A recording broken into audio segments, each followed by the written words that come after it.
Part II of Adventure 3 from the Adventures of Sherlock Holmes by Sir Arthur Conan Doyle. Adventure 2, A Case of Identity, Part II. Sherlock Holmes sat silent for a few minutes with his fingertips still pressed together, his legs stretched out in front of him, and his gaze directed upward to the ceiling. Then he took down from the rack the old and oily clay pipe, which was to him as a counsellor, and having lit it, he leaned back in his chair, with the thick blue cloud wreaths spinning up from him, and a look of infinite languor in his face.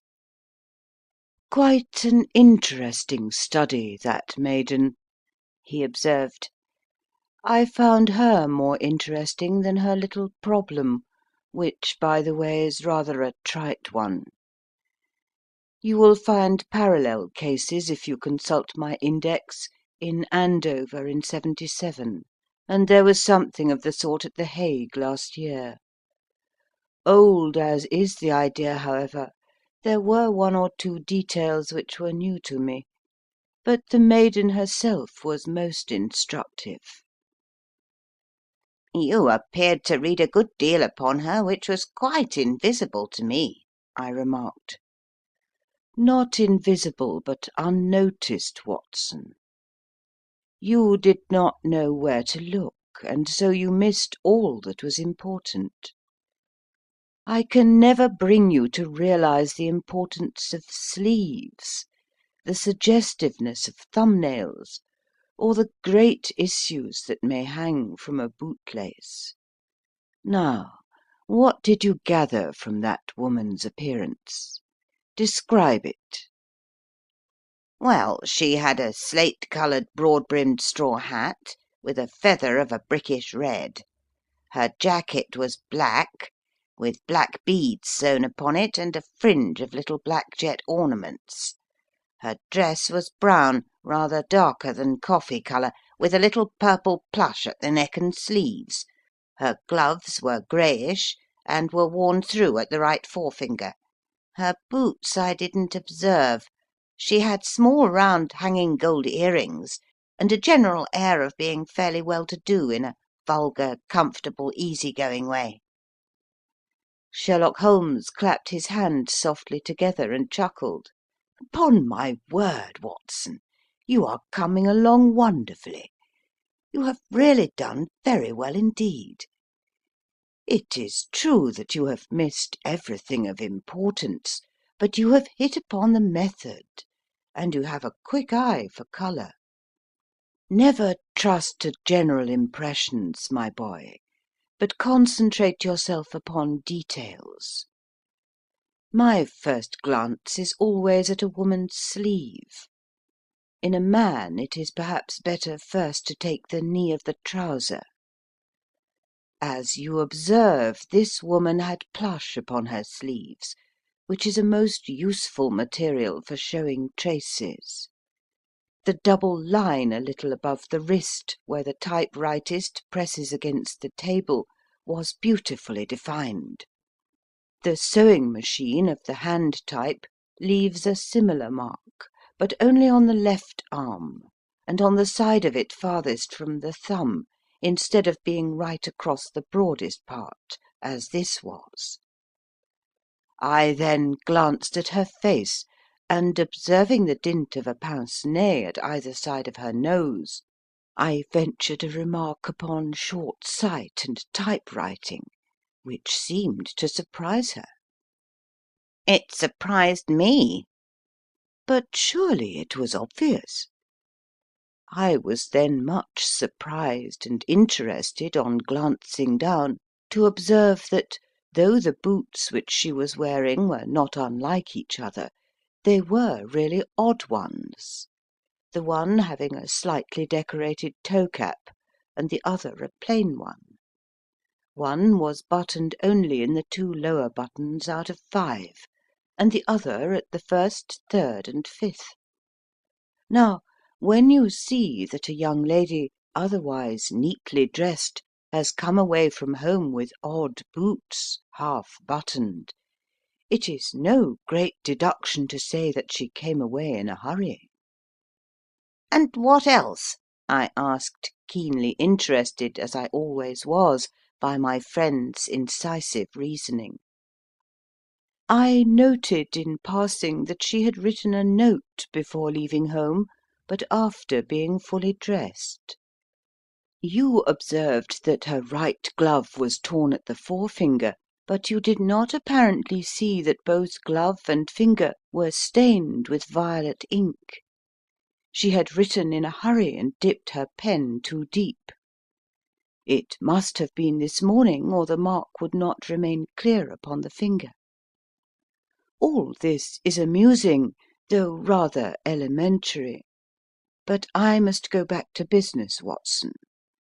Would you mind reading me the advertised description of Mr. Hosmer Angel?" I held the little printed slip to the light.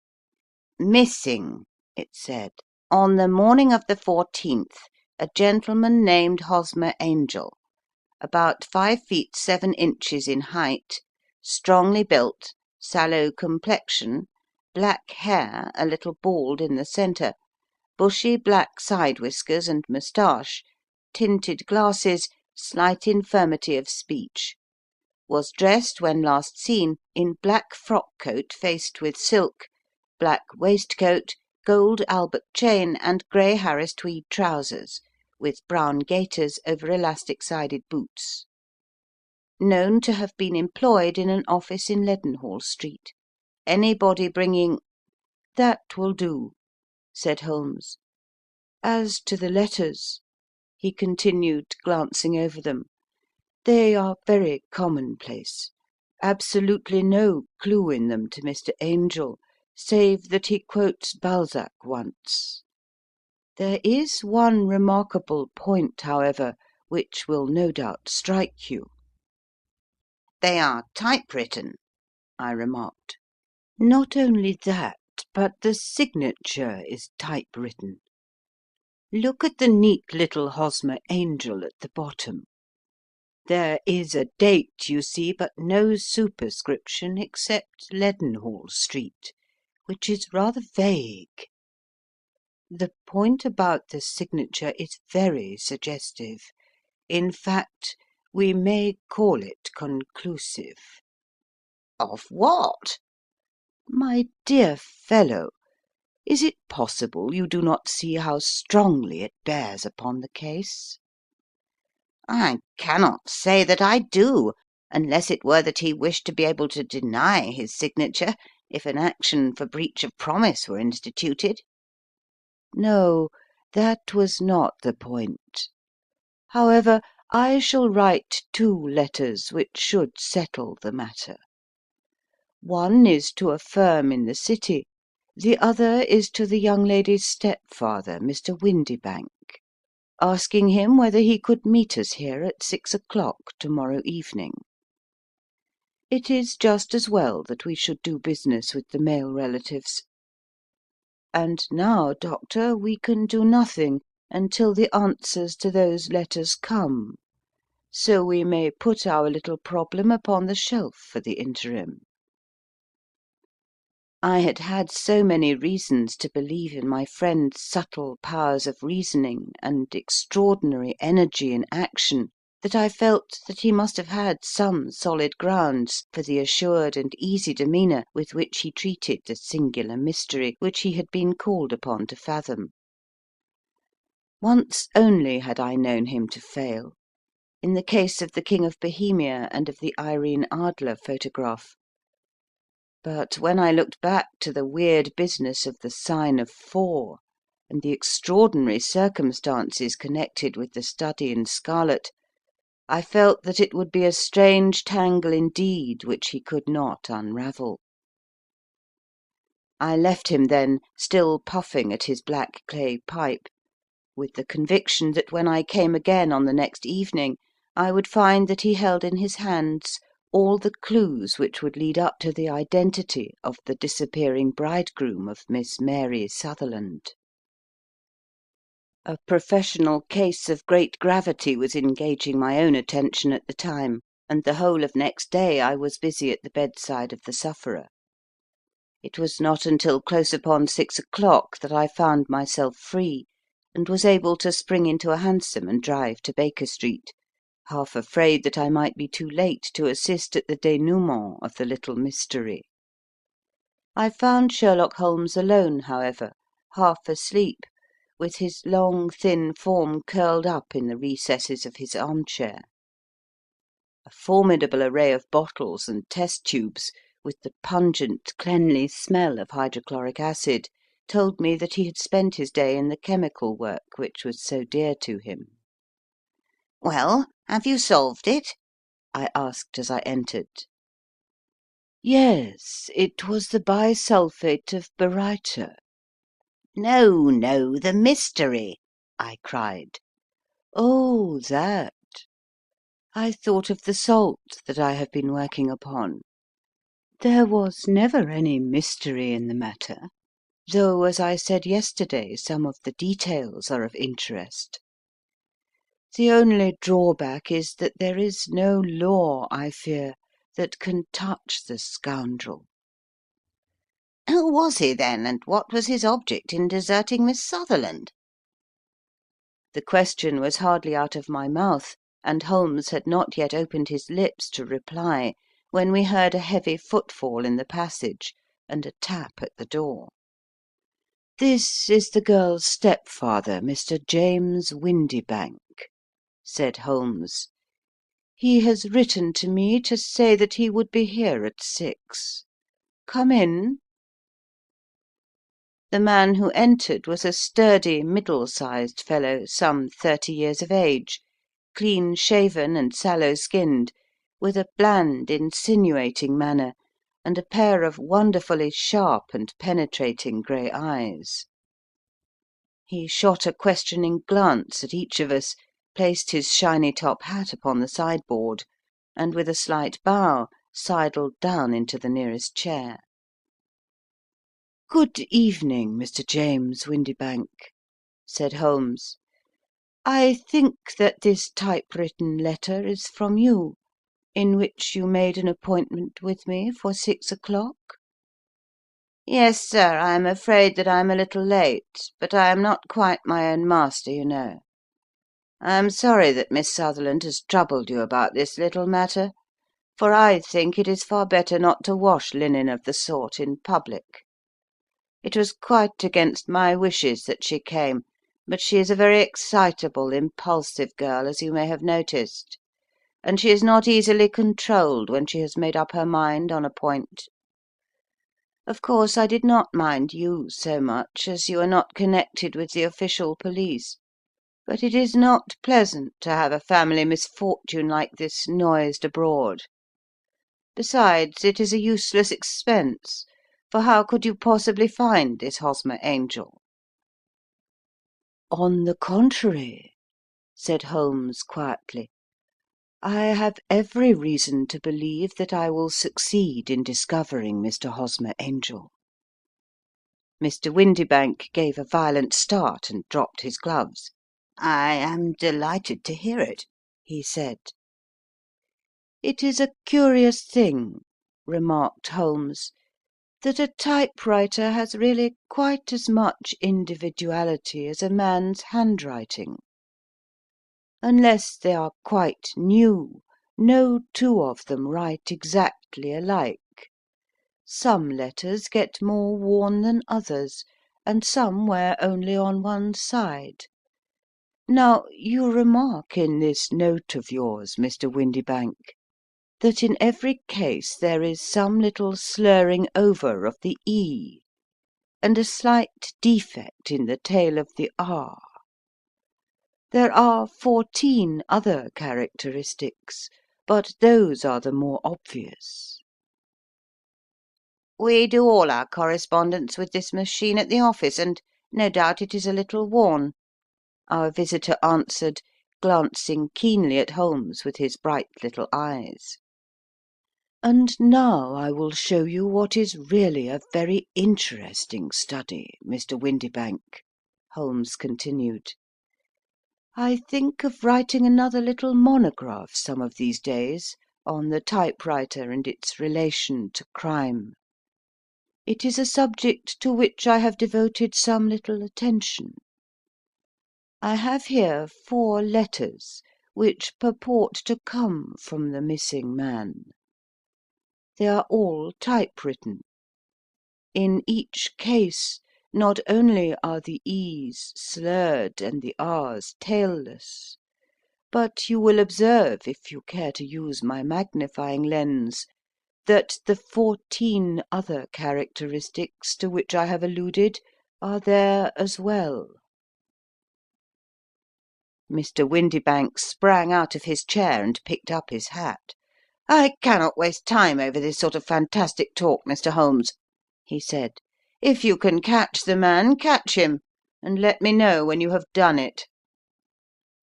"Certainly," said Holmes, stepping over and turning the key in the door. "I let you know, then, that I have caught him." "What? Where?" shouted Mr. Windibank, turning white to the lips, and glancing about him like a rat in a trap. "Oh, it won't do, really it won't," said Holmes suavely. "There is no possible getting out of it, Mr. Windibank. It is quite too transparent, and it was a very bad compliment when you said that it was impossible for me to solve so simple a question. That's right. Sit down and let us talk it over." Our visitor collapsed into a chair with a ghastly face and a glitter of moisture on his brow. It's not actionable," he stammered. "I am very much afraid that it is not. But between ourselves, Windibank, it was as cruel and selfish and heartless a trick, in a petty way, as ever came before me. Now, let me just run over the course of events, and you will contradict me if I go wrong." The man sat huddled up in his chair, with his head sunk upon his breast, like one who is utterly crushed. Holmes stuck his feet up on the corner of the mantelpiece, and leaning back with his hands in his pockets, began talking, rather to himself, as it seemed, than to us. "The man married a woman very much older than himself, for her money," said he, "and he enjoyed the use of the money of the daughter as long as she lived with them. It was a considerable sum for people in their position, and the loss of it would have made a serious difference. It was worth an effort to preserve it. The daughter was of a good, amiable disposition, but affectionate and warm-hearted in her ways, so that it was evident that with her fair personal advantages and her little income she would not be allowed to remain single long. Now, her marriage would mean, of course, the loss of 100 a year. So what does her stepfather do to prevent it? He takes the obvious course of keeping her at home, and forbidding her to seek the company of people of her own age. But soon he found that that would not answer for ever. She became restive, insisted upon her rights, and finally announced her positive intention of going to a certain ball. What does her clever stepfather do then? He conceives an idea more creditable to his head than to his heart. With the connivance and assistance of his wife, he disguised himself, covered those keen eyes with tinted glasses, masked the face with a moustache and a pair of bushy whiskers, sunk that clear voice into an insinuating whisper, and doubly secure on account of the girl's short sight, he appears as Mr. Hosmer Angel, and keeps off other lovers by making love himself." "It was only a joke at first," groaned our visitor. "We never thought that she would have been so carried away." "Very likely not. However that may be, the young lady was very decidedly carried away, and having quite made up her mind that her stepfather was in France, the suspicion of treachery never for an instant entered her mind. She was flattered by the gentleman's attentions, and the effect was increased by the loudly expressed admiration of her mother. Then Mr. Angel began to call, for it was obvious that the matter should be pushed as far as it would go if a real effect were to be produced. There were meetings and an engagement, which would finally secure the girl's affections from turning towards anyone else. But the deception could not be kept up for ever. These pretended journeys to France were rather cumbrous. The thing to do was clearly to bring the business to an end in such a dramatic manner that it would leave a permanent impression upon the young lady's mind, and prevent her from looking upon any other suitor for some time to come. Hence those vows of fidelity exacted upon a testament, and hence also the allusions to a possibility of something happening on the very morning of the wedding. James Windybank wished Miss Sutherland to be so bound to Hosmer Angel, and so uncertain as to his fate, that for 10 years to come, at any rate, she would not listen to another man. As far as the church door he brought her, and then, as he could go no farther, he conveniently vanished away by the old trick of stepping in at one door of a four-wheeler and out at the other. I think that was the chain of events, Mr. Windybank." Our visitor had recovered some of his assurance while Holmes had been talking, and he rose from his chair now with a cold sneer upon his pale face. "It may be so, or it may be not, Mr. Holmes," said he. "But if you are so very sharp, you ought to be sharp enough to know that it is you who are breaking the law now, and not me. I have done nothing actionable from the first, but as long as you keep that door locked, you lay yourself open to an action for assault and illegal constraint." "The law cannot, as you say, touch you," said Holmes, unlocking and throwing open the door. "Yet there never was a man who deserved punishment more. If the young lady has a brother or a friend, he ought to lay a whip across your shoulders. By Jove!" he continued, flushing up at the sight of the bitter sneer upon the man's face, "it is not part of my duties to my client, but here's a hunting crop handy, and I think I shall just treat myself to—" He took 2 swift steps to the whip, but before he could grasp it there was a wild clatter of steps upon the stairs, the heavy hall door banged, and from the window we could see Mr. James Windybank running at the top of his speed down the road. "There's a cold-blooded scoundrel," said Holmes, laughing, as he threw himself down into his chair once more. "That fellow will rise from crime to crime until he does something very bad and ends on a gallows. The case has, in some respects, been not entirely devoid of interest." "I cannot now entirely see all the steps of your reasoning," I remarked. "Well, Of course it was obvious from the first that this Mr. Hosmer Angel must have some strong object for his curious conduct, and it was equally clear that the only man who really profited by the incident, as far as we could see, was the stepfather.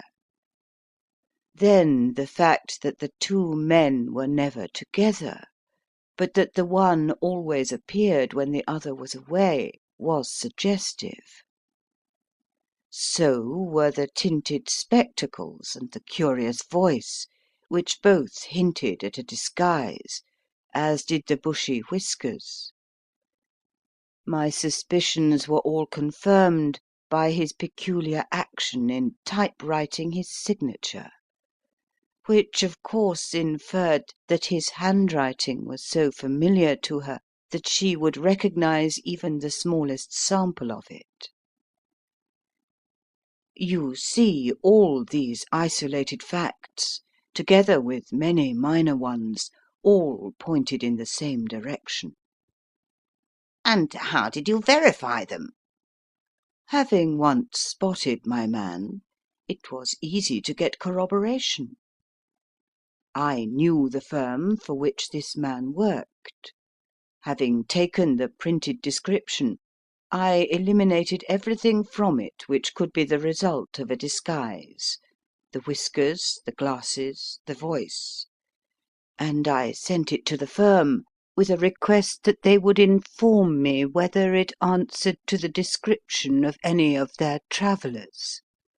I had already noticed the peculiarities of the typewriter, and I wrote to the man himself at his business address, asking him if he would come here. As I expected, his reply was typewritten, and revealed the same trivial but characteristic defects.